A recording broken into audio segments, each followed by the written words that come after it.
in the eyes of the world.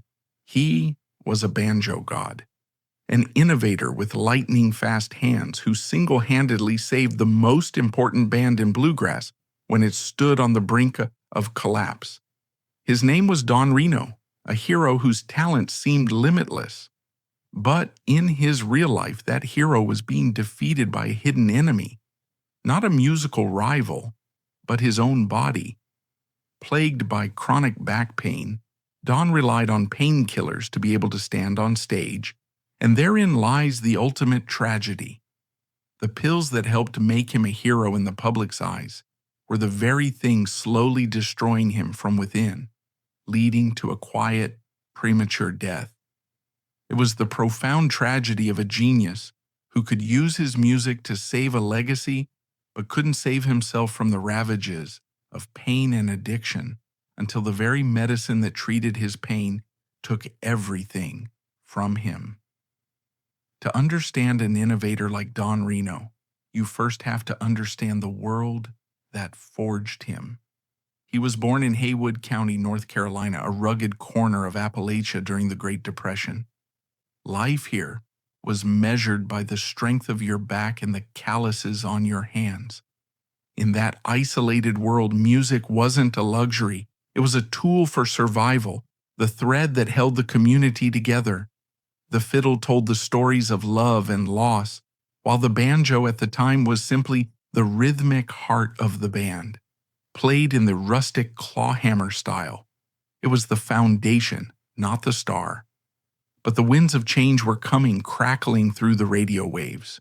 New sounds were pouring in from all over, and crucially, banjo pioneers like Snuffy Jenkins were developing a more complex, faster, and brighter three-finger style. This was the fertile ground where bluegrass was about to sprout.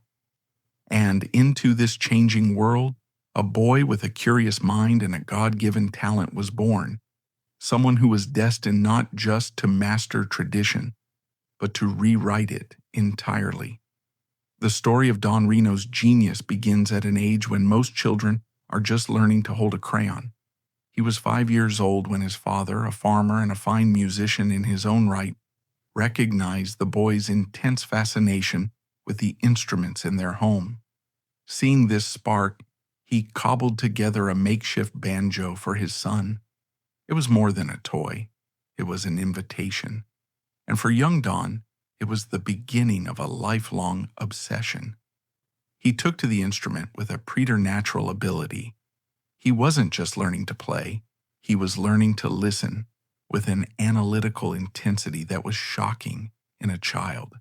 He would spend hours sitting on the floor, his ear pressed against the cloth grill of the family's battery-powered radio, trying to decipher the secrets coming through the static.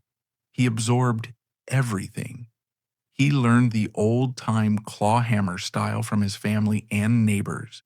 He learned the new three-finger rolls of Snuffy Jenkins by slowing the notes down in his head, deconstructing the patterns, and then meticulously rebuilding them with his own small fingers. His progress was explosive. By the age of 10, he wasn't just a boy who could play the banjo. He was the best banjo player in the area. His technique was already cleaner, faster, and more imaginative than that of men 3 times his age. Word of the prodigy began to spread. In 1939, at the age of 12, he earned his first professional paycheck. He was hired by the popular local group, the Morris Brothers, to be their featured banjo player on their radio show on WSPA in Spartanburg, South Carolina. This was no after-school hobby. This was a job. It was a world of early mornings, long car rides, and the pressure of live performance. While other boys his age were in school or playing games, Don Reno was a working musician, holding his own with seasoned professionals. This early, intensive experience instilled in him a discipline and a stagecraft that would serve him for the rest of his life. He was a boy wonder, but he was also a hardened pro before he was old enough to shave. His reputation continued to grow, a ripple spreading out from the local radio waves.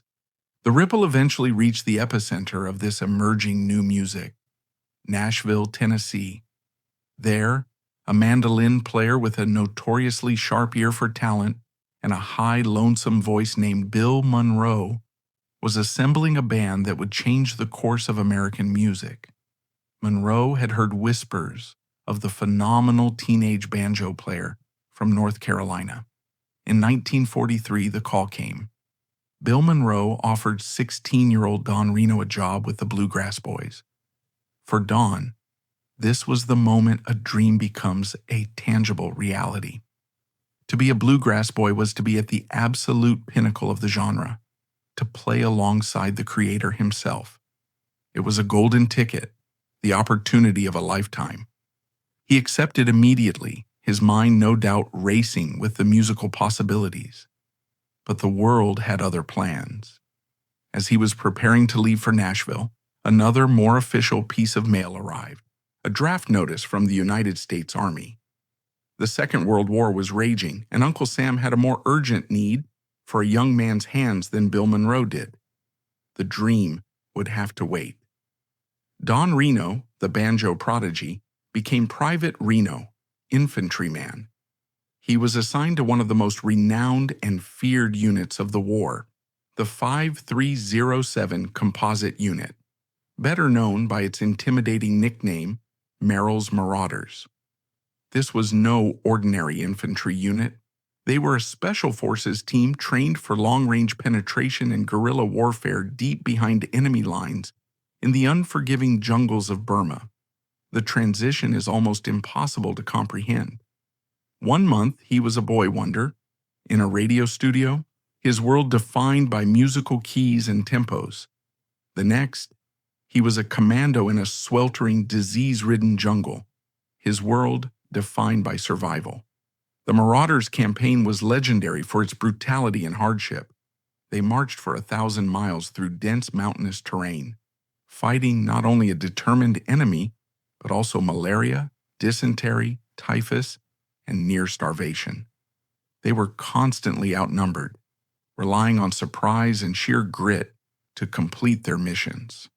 Don rarely spoke in detail about what he saw and did during the war. It was a common trait among the men of that generation. The horrors they witnessed were often locked away, too terrible to be revisited. But the experience of enduring such extreme conditions, of facing death daily, of losing comrades, inevitably forged him into a different man. The boy who left North Carolina was gone forever, replaced by a hardened veteran who understood in the most visceral way the fragility of life and the depths of human endurance. When the war ended and he finally returned home in 1946, he was still just 19 years old, but he carried the weight of a lifetime of experience. He was ready to pick up where he left off, to reclaim his place in the world of music, but he quickly discovered that while he had been fighting in the jungles of Burma, a musical earthquake had shaken the very foundations of the world he had left behind. The job that Don Reno had been forced to give up had been filled. The man who filled it was another young banjo player from North Carolina, a quiet, serious musician named Earl Scruggs.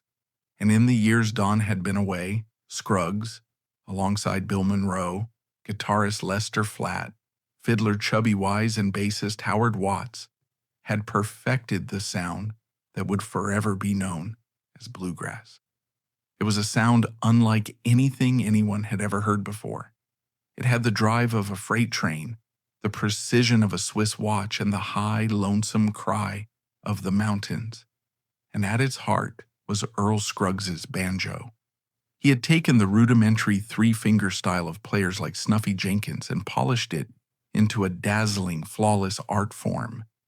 His syncopated rolls were a torrent of notes played with a clarity, speed, and rhythmic complexity that was breathtaking. The banjo was no longer just a rhythm instrument. It was a lead voice, an engine of incredible power. The 1946 to 1948 lineup of the Bluegrass Boys is still considered by many to be the Big Bang of the genre. Their records for Columbia were a sensation. Earl Scruggs was not just a new banjo player, he was a phenomenon, a new standard by which all others would be judged. For Don Reno, coming home from the war, this was a profoundly disorienting reality. The golden ticket he had once held was now the most famous banjo chair in the world, and it was occupied by a man who had become a legend in his absence. He had to start over. He took jobs where he could find them, playing with various bands, including a stint with the legendary country duo, the Bailey Brothers. He even played electric guitar in a Western swing band for a time, a sign of the musical restlessness that would define his career. All the while he was listening, absorbing the new sounds, and refining his own unique approach to the banjo. He knew he couldn't out-Scruggs Scruggs. To try and simply copy the new king would be a creative dead end. He had to offer something different, something that was uniquely his own. He retreated into his own musical world, practicing for hours on end, developing the new techniques and the harmonic ideas that had been percolating in his mind since he was a boy. He was a genius in waiting, an innovator biding his time, looking for the right moment to show the world what else the banjo could do. He wouldn't have to wait long. History was about to rhyme. Don Reno, the war veteran, was now a man facing a different kind of battle on the home front. He was a genius in waiting, a revolutionary armed with a new musical language, standing in the shadow of a phenomenon. He knew he couldn't simply follow in the footsteps of the man who took his place. He had to forge a new path entirely. The bluegrass world was about to experience a schism that would shake its very foundations.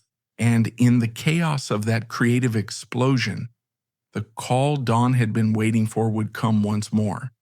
This time, not as an invitation, but as a challenge. By 1948, Bill Monroe and the Bluegrass Boys were more than just a popular band. They were a musical phenomenon. They were the undisputed kings of the burgeoning bluegrass scene, and the partnership between Monroe's fiery mandolin, Lester Flatt's smooth lead vocals and guitar runs, and Earl Scruggs's revolutionary banjo was the engine driving their success. To the outside world, they were a perfect, unbreakable unit, the creators of a sound that was taking the country by storm. But behind the scenes, the immense pressures of constant touring, creative tensions, and financial disputes were fracturing the foundation of this legendary lineup. In late 1948, the unthinkable happened.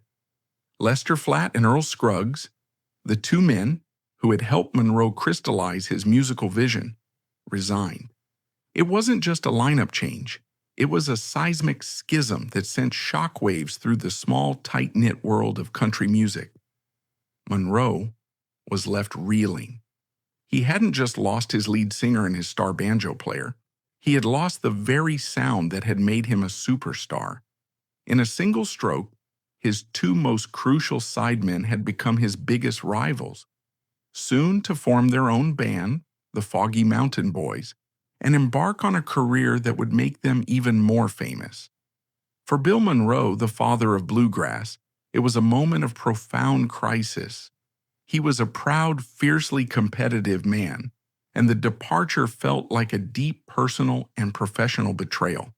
He needed to rebuild, and he needed to do it fast. Most importantly, he needed a banjo player. But who on earth could possibly fill the shoes of Earl Scruggs? The man had not just played the banjo, he had redefined it. Every aspiring banjo player in the country was now trying to sound exactly like him. Monroe didn't want a copy. He needed someone with the technical brilliance to handle his demanding music, but also with a spark of originality. Someone who could help him prove that the Bluegrass Boys sound was not solely dependent on the men who had just walked out. His mind went back 5 years to the prodigious teenager from North Carolina, the boy wonder whose career had been interrupted by the war. He remembered the raw talent, the confidence, the flash of something unique. He made the call.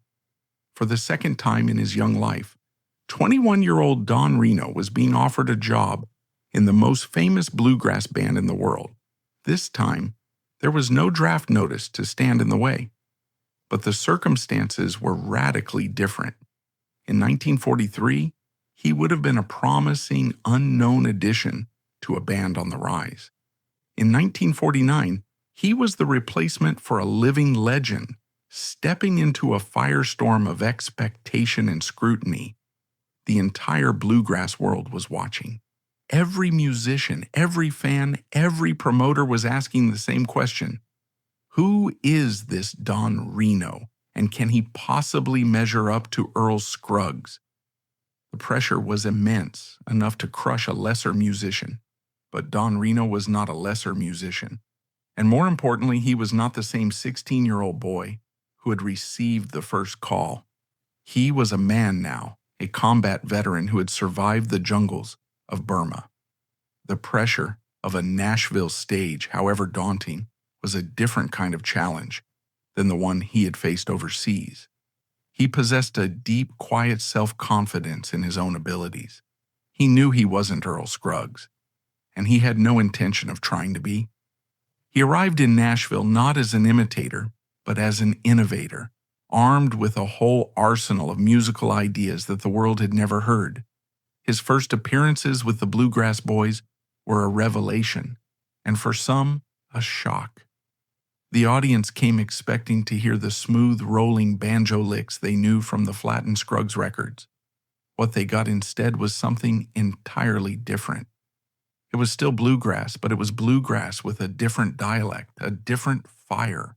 Don played with a ferocious, aggressive attack, his notes popping with a bluesy, percussive edge.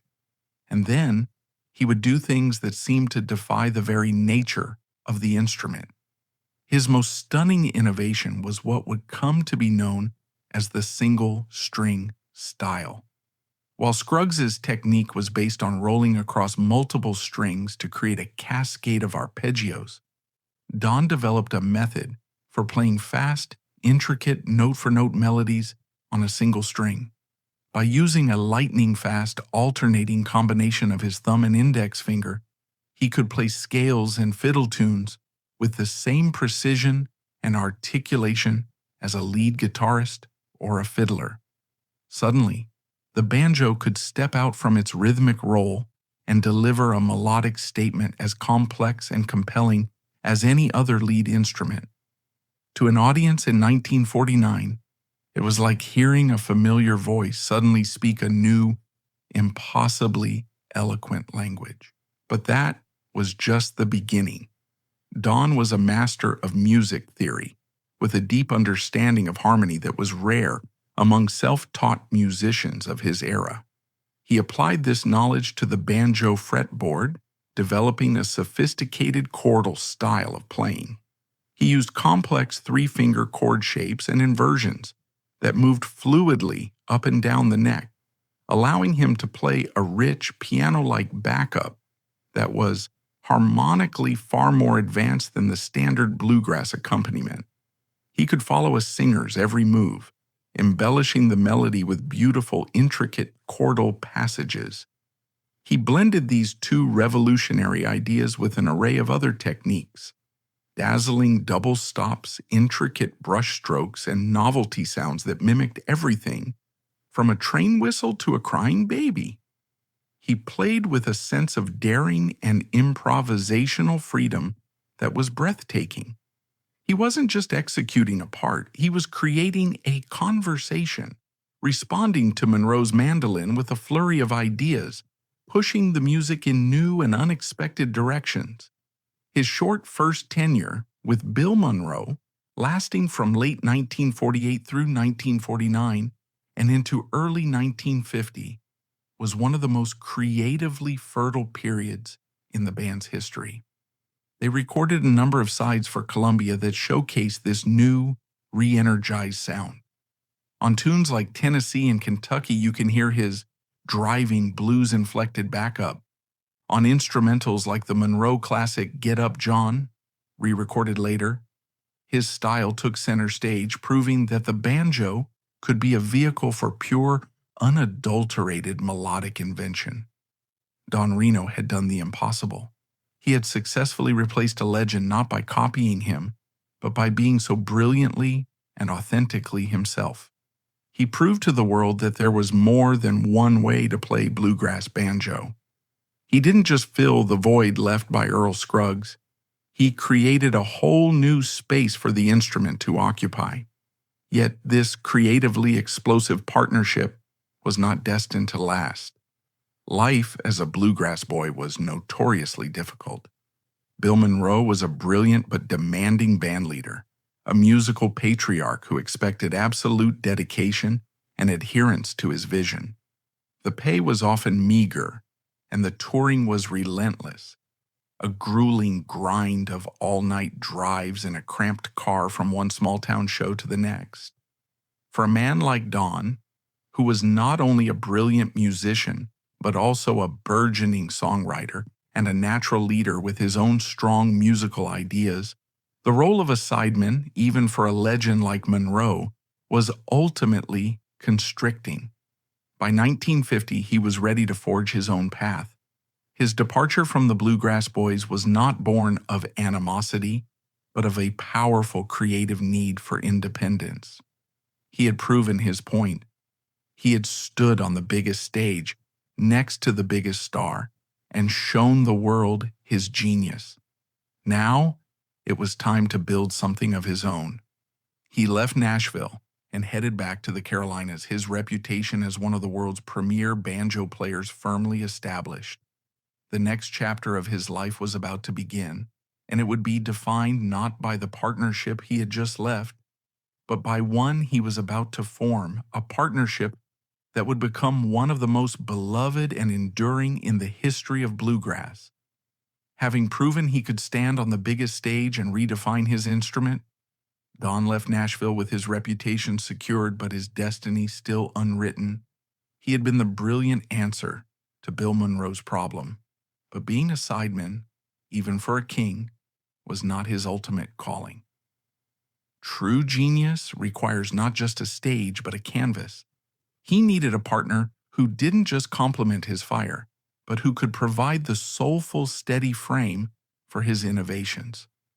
In the hills of the Carolinas, that perfect harmony was waiting, in the form of a man with a gentle spirit and one of the warmest voices in country music.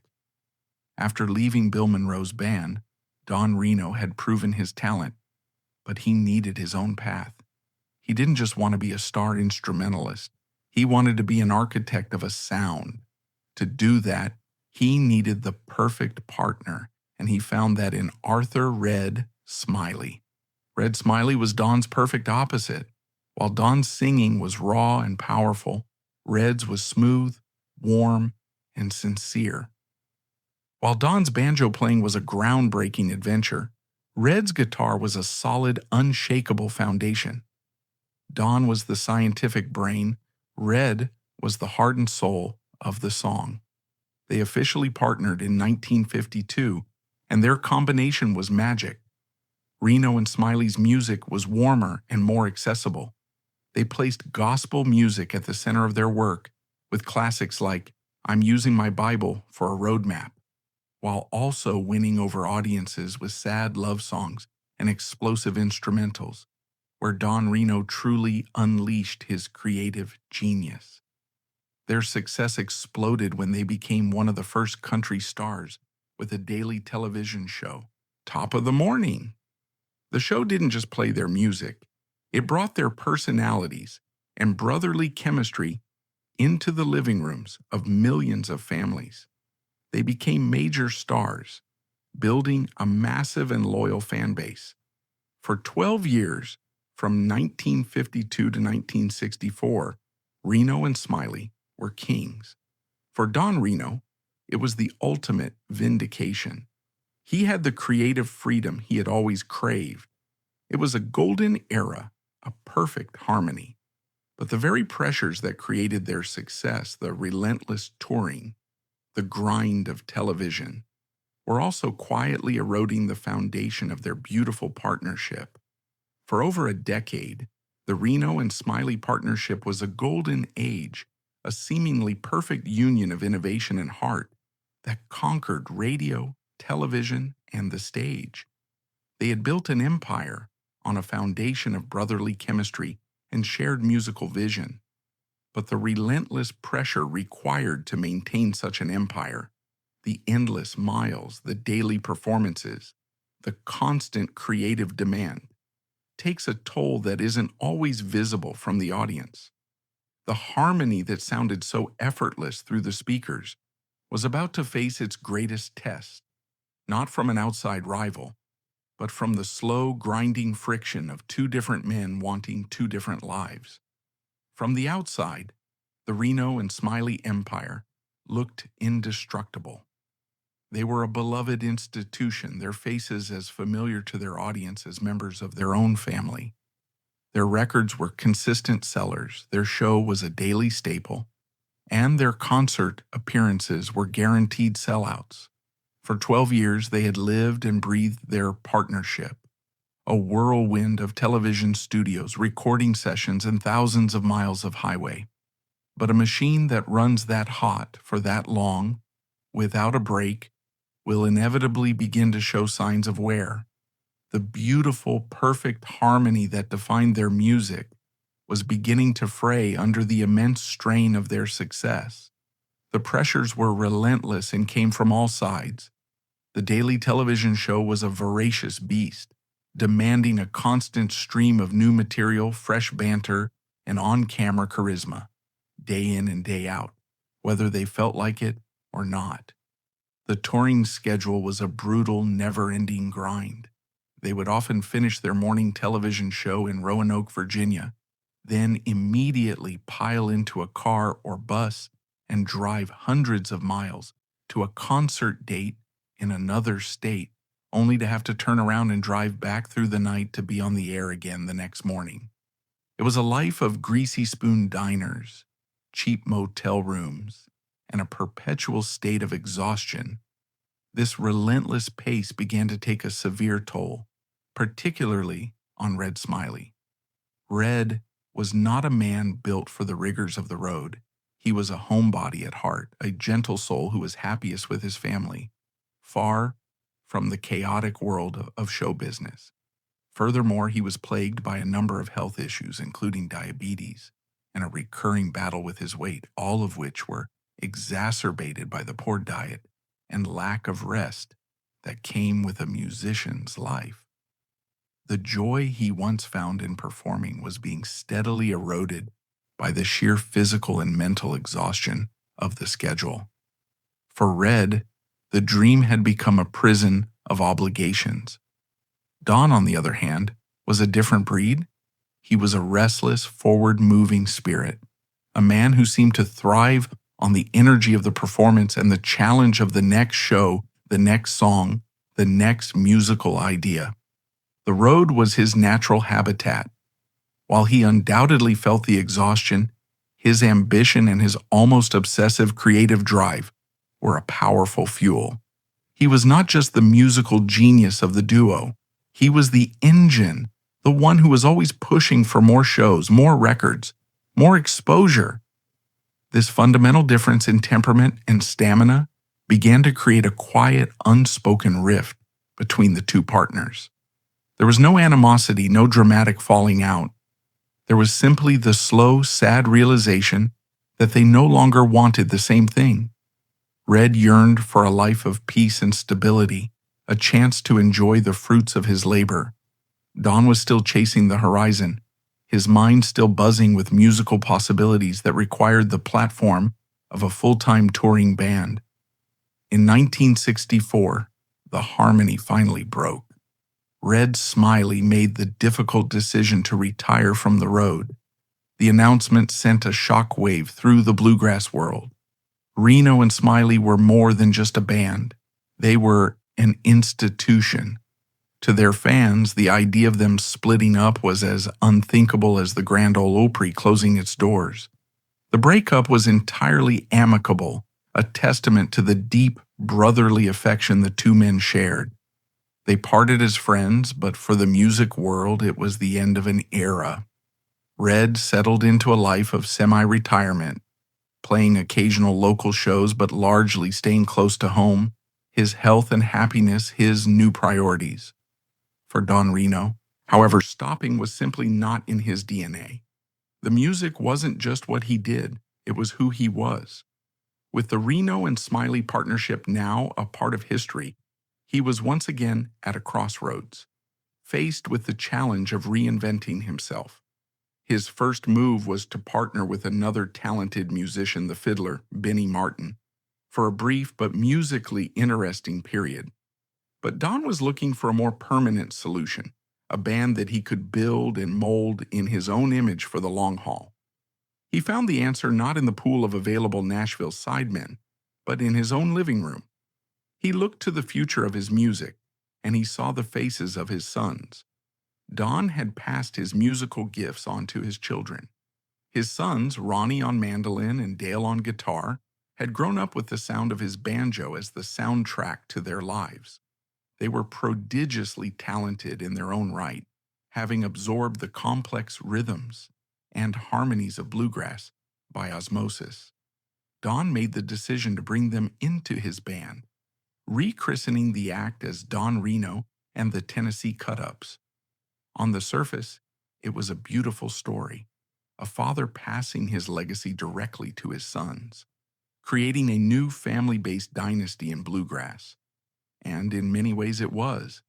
It was a source of immense pride for Don to stand on stage flanked by his own flesh and blood. But for his sons, it was an incredibly complex and demanding situation. They were not just joining a band, they were stepping into a legacy. Ronnie, in particular, was a gifted mandolinist and singer, but every note he played, every song he sang, was inevitably measured against the legendary partnership his father had with Red Smiley. The pressure to live up to the past, while also trying to forge their own artistic identities, was immense. The new band was a creative success. Don's genius was as potent as ever. He continued to write and record, and his banjo playing entered a new phase of fearless experimentation. This was the era when he truly horrified the bluegrass purists by developing an electric banjo, plugging his instrument into an amplifier to create a sound that was a hybrid of bluegrass, country, and rock and roll. He was constantly pushing, always exploring. But as Don was building this new chapter of his career, an old, insidious enemy was quietly establishing a permanent foothold in his life. For years, the brutal physicality of his profession had been taking a hidden toll. The long hours crammed into a car, the nights spent in lumpy motel beds, the strain of standing on stage for hours under hot lights while wearing a heavy banjo strapped to his shoulder, it all added up. Sometime in the mid to late 1960s, this cumulative damage manifested as chronic, debilitating back pain. It started as a dull ache, a minor annoyance that could be ignored. But over time, the ache grew into a constant, grinding presence. It was a pain that didn't just flare up. It was a permanent resident, a silent companion that followed him everywhere.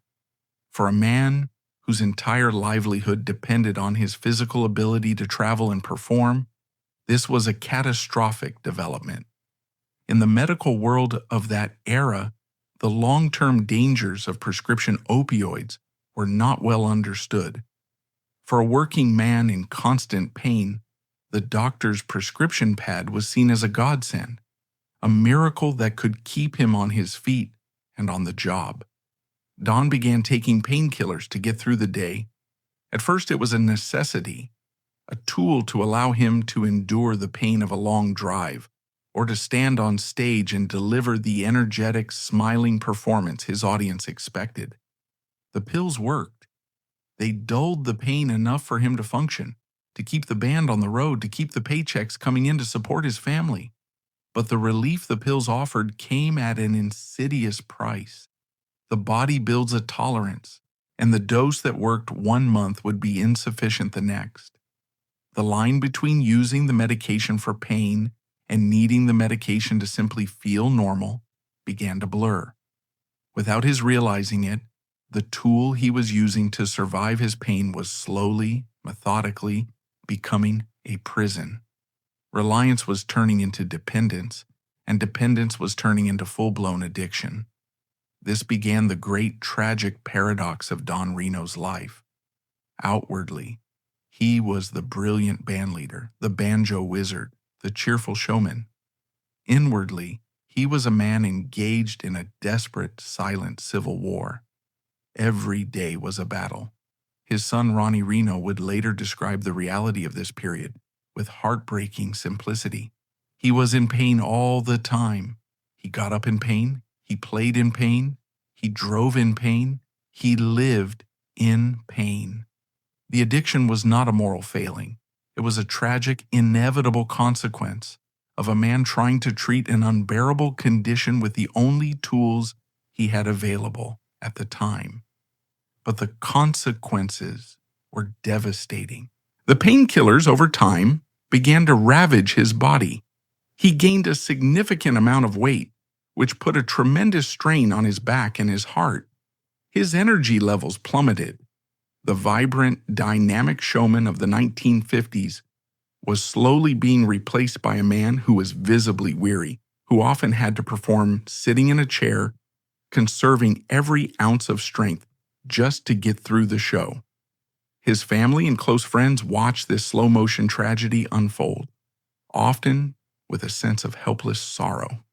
They saw the vibrant, brilliant man they loved receding, hidden behind a wall of pain and the fog of his medication. Yet through it all, the one thing that never failed him was the music. The genius in his hands and in his mind remained untouched. He might be physically weakened, his body failing him, but when he picked up that banjo, the fire was still there. The ideas were still brilliant, the technique still dazzling.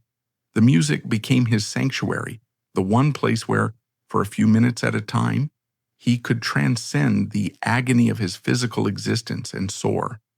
He was a man playing on borrowed time, a genius fueled by a combination of sheer willpower and the very medication that was slowly killing him, all while continuing to create a body of work that was as innovative and brilliant as ever. With his body engaged in a constant, brutal war against pain and his mind locked in a struggle with the medication meant to ease it, Don Reno entered the final, most complex chapter of his life. The public narrative of his career, the bands, the records, the innovations, tells only half the story.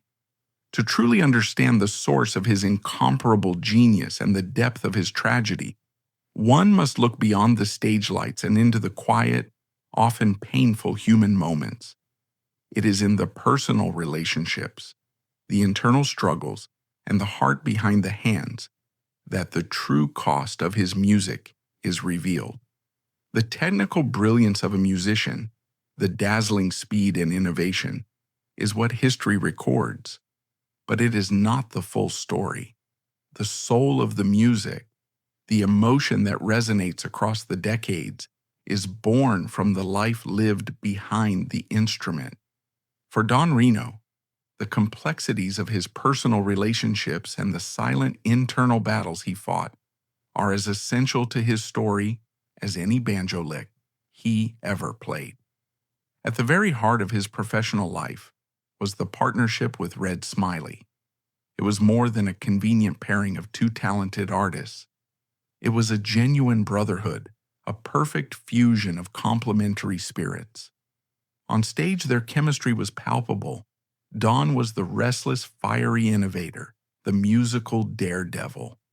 Red was the calm, amiable anchor, his warm grin and gentle humor acting as the perfect foil for Don's intensity. There's a famous story that perfectly illustrates their dynamic. One night, after Don unleashed a wild, distorted solo on a newly electrified banjo that left the purest crowd in stunned silence, Red Smiley calmly leaned into the microphone and said, "Folks, I don't know what that was, but let's give him a hand for it anyway." It was that perfect blend of Red's grounding presence and Don's fearless innovation that made their act so magical. But perhaps the most profound and emotionally complex story of Don's life was his relationship with his sons, Ronnie and Dale. He was a patriarch from the old school, believing that a skill was something you passed down through direct hands-on apprenticeship. Ronnie Reno has often recalled that his father never gave them formal lessons. Instead, Don would simply sit in the living room and play for hours, and the boys were expected to watch, listen, and absorb. It was a demanding sink or swim education. When he brought them into his band as teenagers, he was giving them the opportunity of a lifetime, but it was also an almost unbearable pressure. They were not just sidemen. They were the sons of the genius, standing in his formidable shadow every night, navigating the delicate dynamics of a father who was also their boss. It was his sons who had the most intimate and most heartbreaking view of their father's long, slow decline. They saw the daily reality of his chronic pain and witnessed the subtle shifts in his personality as his dependence on painkillers grew. They had to watch the man who was their hero become physically frail, a giant of a man increasingly trapped by his own body. In one of the most poignant quotes ever given about Don, Ronnie Reno summed up his father's later life with a few devastating words. He was in pain all the time.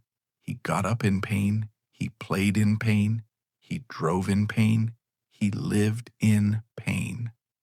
That single sentence captures the quiet, constant agony that was the backdrop to all the brilliant music the world was hearing.